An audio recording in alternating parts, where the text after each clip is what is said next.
Really? That $3 million means more than the buildings being safe?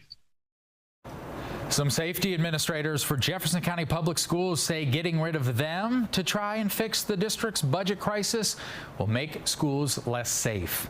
I want to thank you for joining us here for Wave News at 6. I'm Brian Schlonsky. Myra's off this evening.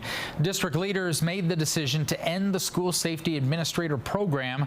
Leaders say the move saves JCPS about $3 million. But as Wave News reporter Fernando Garcia-Francescini explains, those cuts are being met with some serious safety concerns. Fernando. Yeah, Brian. Well, school safety administrators had first been told that about half of the program would be cut. And then less than 2 weeks later, they were notified the entire program would be eliminated. Currently, there's at least one safety administrator in every JCPS school. And people I spoke with say it's a program that's proven to work.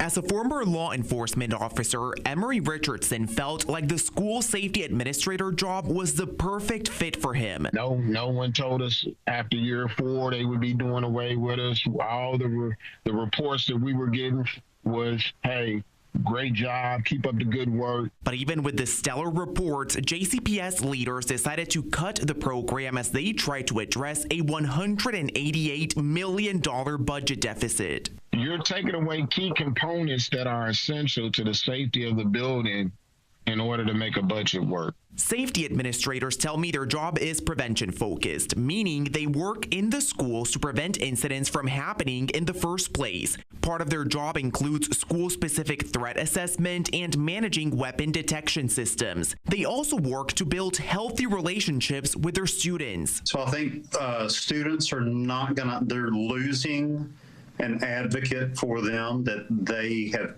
come to know, trust, and they understand that job role. Curtis Moss says that those responsibilities will likely fall on assistant principals or counselors.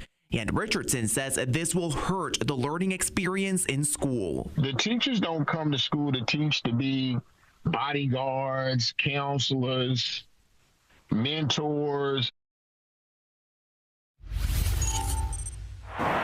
Well, Brian, school administrators have been told they can apply to a new position. It's called the Risk Assessment Coordinator.